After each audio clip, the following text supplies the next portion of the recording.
Right then, it's time for another build. If you've been watching my videos for a while now, you will probably remember the dad bike that I built a few videos back.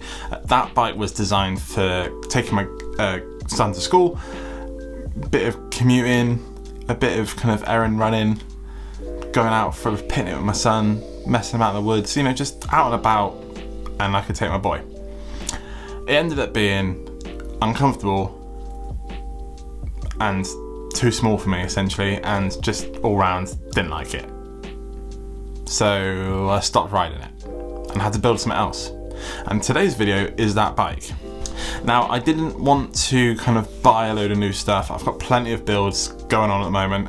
So I thought what I would do is kind of go through my parts bin and try and build something from all the bits. Like some of you, I imagine, we buy bits to build something, and then when we go to build it, we go, no, and you buy something different. So I have lots of parts, mainly the anodized bolts and spacers and things like that, the old chainring, that are just kind of like around. So I figured I'd try and use up all those random bits to kind of make a kind of a random mashup of a bike. I had to kind of go through and find a new frame as well, what I had. Luckily, again, I have lots of frames to knock about. So without further ado, let's go and look for a frame in my sheds to build this bike. So off I go to look in my shed for a frame. At this point, I didn't really know what I was looking for. I wanted something that I knew I had enough parts for, but I didn't eat into any of my good parts that I have set up for some other builds. But after a lot of searching, I finally found it. And as you can see, I was pretty chuffed to myself. So this is my Kona Dew. It's probably 2019 or 2020, something like that. I bought it just after COVID and lockdowns and things like that, and I used it as a commuter for quite a long time. I chose this bike because I'm pretty sure I have enough parts to build it without having to pay for anything else, so that's kind of where we're going for. Plus, I have a very fancy seat post that you may know from my Instagram account that I'm going to put in it. But the first hurdle that I had to kind of get over was the headset. This is a Kona, and it's an American frame, and some of the standards in America go sometimes a bit weird. And this is a fatter, bigger headset. I want to say it's like 38 or 40 mil, something like that. It's huge, and I didn't have a headset for it, so I went online to find one. Finally found this one on Amazon, that, as you can see, barely fits. It took some real kind of squishing to get it in there. Probably if it was any other build, I probably wouldn't have squished it in there that much, but I finally got it in there. This is the bottom bit going in there now, that went in much easier. Yeah, it's fine. I probably won't upgrade it. I was thinking about upgrading it, but that was such a pain in the ass. I'm definitely not going to do that.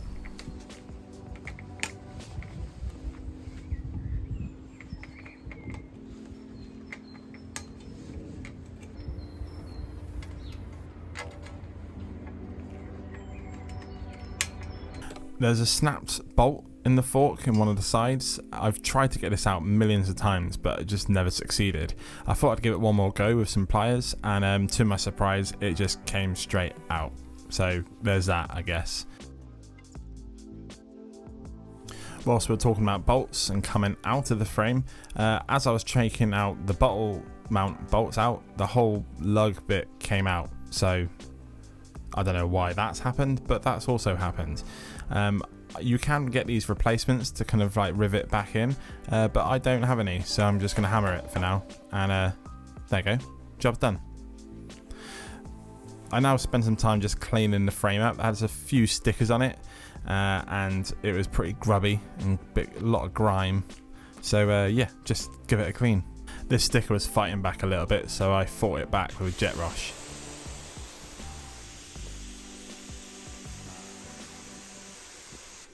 The sticker won, and I had to continue just scraping it.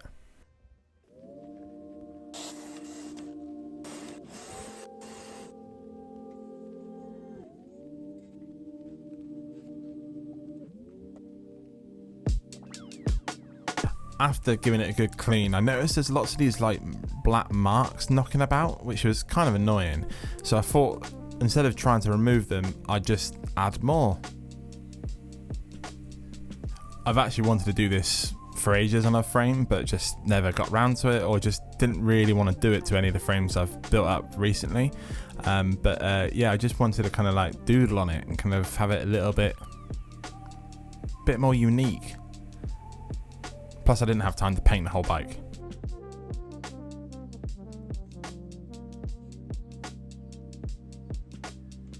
Last time I drew on a bike, I had quite a few people message me saying could they send me a frame so I could draw on it and then send it back to them. The logistics of that and the time that it would take me to do that would be insane, so I'm just not going to be able to do that.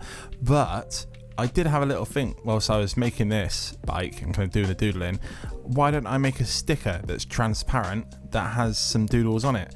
So I did that, and you can now purchase one of my doodle stickers from saveoldbikes.com and stick it on your bike. Pretty cool, huh?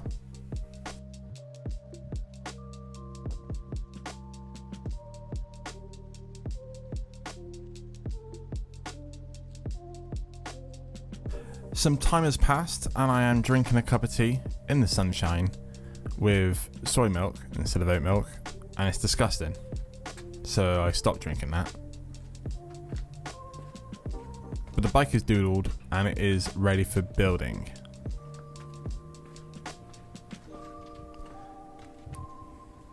So first things first is a bit of anodized.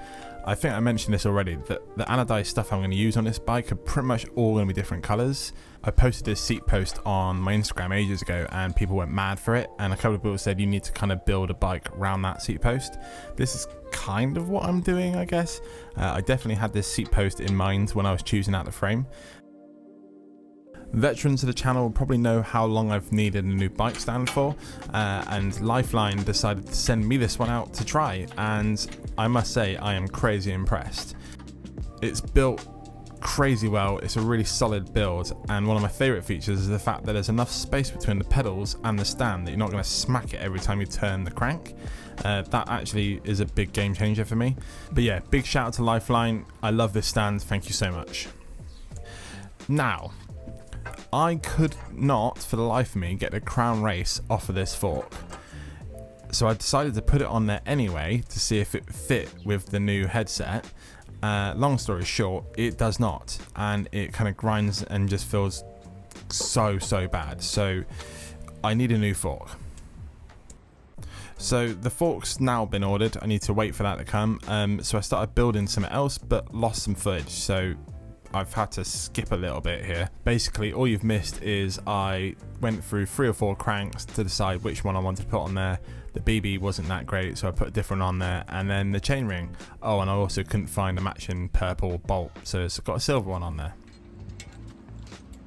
I've built maybe 1 or 2 bikes in this channel that have disc brakes, so it's not something we do off very often.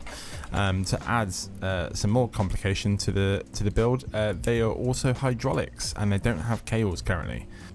I did decide at this point I'm going to change one of the bolts that are orange to green, because I was starting to get a little bit hypnotized by the anodized, and I've turned that into a sticker too. That's right, you lucky devils, 2 sticker drops in one video. But both these stickers are going to be available at saveoldbikes.com.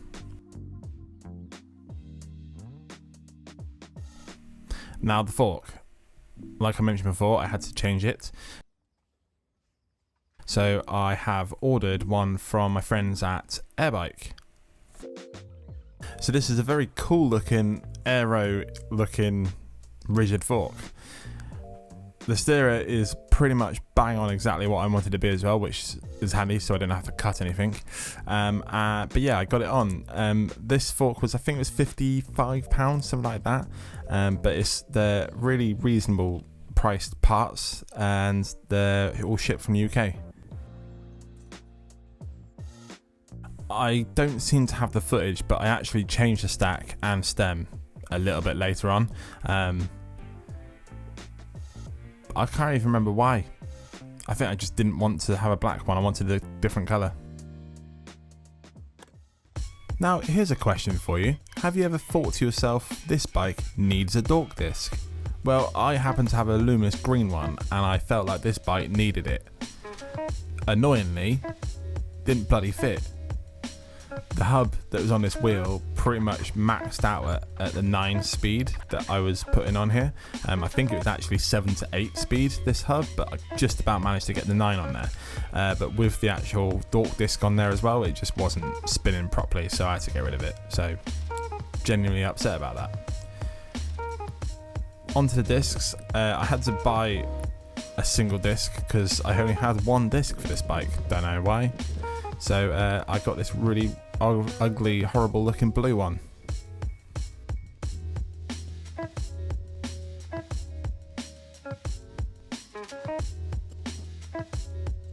You'll probably think I'm losing it at this point, but yes, I am torquing those bolts. Who knew? Turns out I do have the footage of this stem, so I actually changed it to this spank one in the end. This one's slightly shorter, which I felt like was better for this bike, and I added a little bit more anodized to it. This bike screams those new stickers, and that's exactly why I made them. That looks mad, doesn't it? Like, really weird. Then I move on to the handlebars. The handlebars that I'm putting on this bike are the Ritchie Coyotes, the same as the ones I have on the 100-mile bike.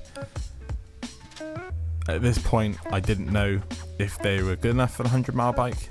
I just really like them, so I put them on here as well.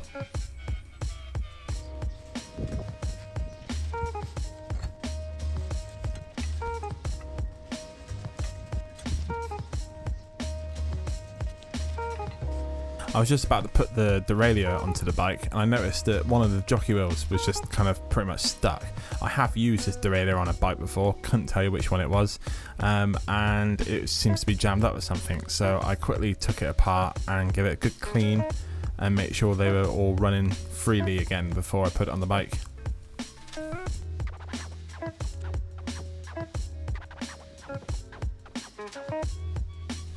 And there you go, much better. That's what they're supposed to do. So here's another reason why this bike took me so long to build. I was started to put the derailleur on and the actual hanger is threaded. I tried for ages to try and get it to get on there. I even used an old derailleur that I've got knocking about to see if I can get that in there, and nothing. So I had to order a new hanger. Turned out that wasn't as straightforward as I thought. I finally found the one that said would fit, and clearly it doesn't really fit. I had to give it a little bit of a filing just on the edge of the kind of like the stop part to see if I can get it on there, and it then fit. I wouldn't say this is the best thing to do in the world. If I was taking it racing or mountain biking, I'd probably say it's probably not worth it, but for this kind of chilled riding, it'll be fine.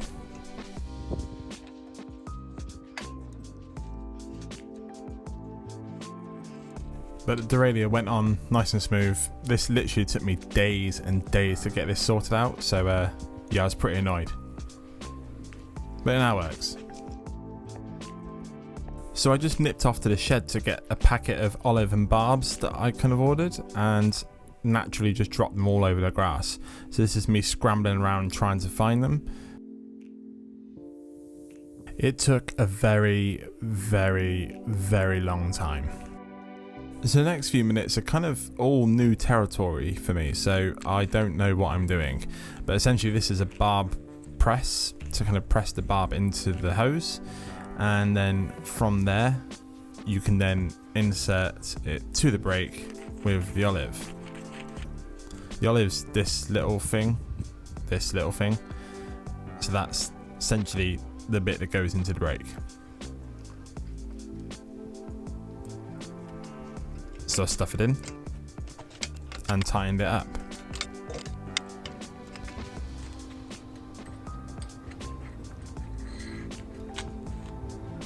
So these hydraulic brakes, they are AliExpress type deals. I've I actually found them on Facebook Marketplace. They were going for £12. Someone ordered something and got these by accident, so that was pretty cool. This is me literally just moving the bar to see if the hose is in the right length. I didn't really want to do this more than once, especially as I didn't have any more hose than pretty much exactly what I needed. It's very important at this point to make sure you've got all the bits in the right place. If you're doing it on the other end, it doesn't matter so much because you can just thread it on afterwards. But yeah, make sure you've got everything in the right place, and then you can then move on to the barb. Now, don't do what I did and put the barb in first when you're clicking this shut, because it will just plop out. And then you got to scramble around on the floor for God knows how long trying to find it, because it's the only one you had left.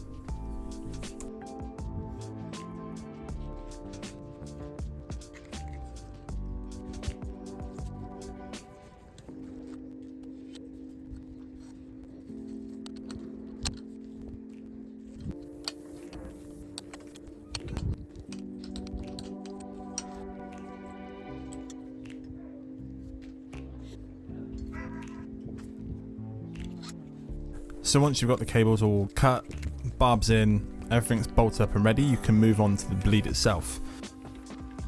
Numero uno thing you must do is make sure you've got a bleed block in. If you do it with pads, it's going to be no good.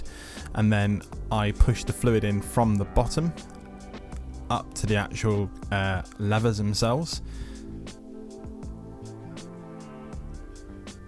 And then you'll see the fluid come out, and then you just need to basically pump it to get all the bubbles out. I'm not gonna lie, I was pretty impressed with myself getting this done first time. See?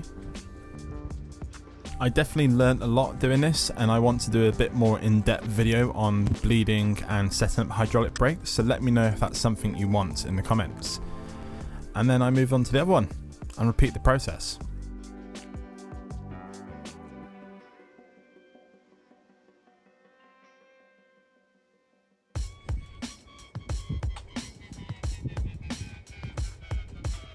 So these are WTB Byway tyres. I wanted them mainly because of the tan wall. I thought the tan wall would look really cool on this build, but also they're kind of like gravel tyres, so they're kind of great for a bit of road and then a bit of kind of gravel path, which is what I've got on our commute to the school.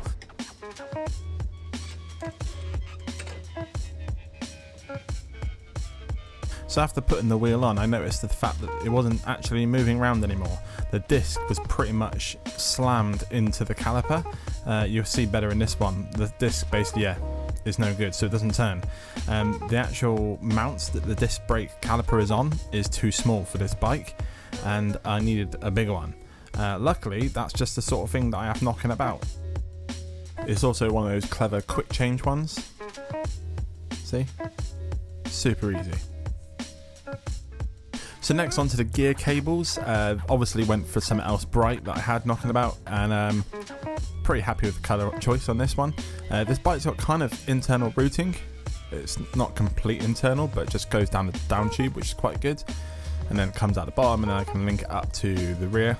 I often get comments when I do the cable on this bit here that I don't leave enough of a loop. These more modern derailleurs, they often have a guide in there that shows the length, but in this one in particular, it does need to go more straight to the actual derailleur itself. It doesn't kind of go right round like the more old school ones did. So this is the right way of doing it. I don't like saying I'm doing the right thing, I usually do the wrong thing. So the chain itself, just needed to measure it. That's what I'm kind of awkwardly doing right now. Cut it and then link it together. The last few bikes in a row now I've not dropped links when linking it together. Usually they fling across the garden, so I'm getting better at that, that's good. And then quick test to see if it was alright. I did do a little bit of tension in at this point, but pretty much it's nearly bang on. I did a little bit of adjustment after a little ride. And then the grips, these are some Def grips by DMR, the Mad Miami something, I think they're called, Miami Marble. I thought they looked pretty good. And then the Charge chopstick needed a Charge spoon to go on top. And again, this is the most mad colour seat I had. These chopsticks, I forgot about how good the way the connector is. I've everybody knows how much of a pain in the ass it is to put a seat on a seat post sometimes. The way this works, it's got like a spring inside it, so you basically loosen it up, stick it in, tighten it, and then it's just done. It's so good. I wish they made them still, because I want more. I suppose we should probably go and look at the bike, shouldn't we?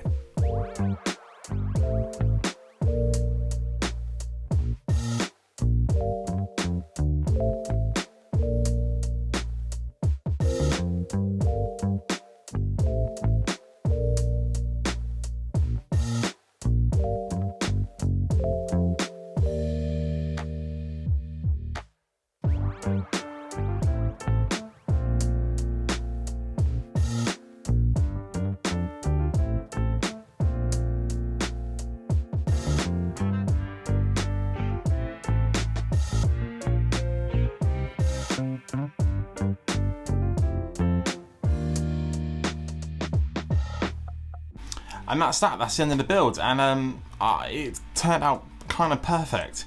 It's a wicked looking bike. It's a bit mad with the kind of the drawing I've done on the frame and all the different anodized parts.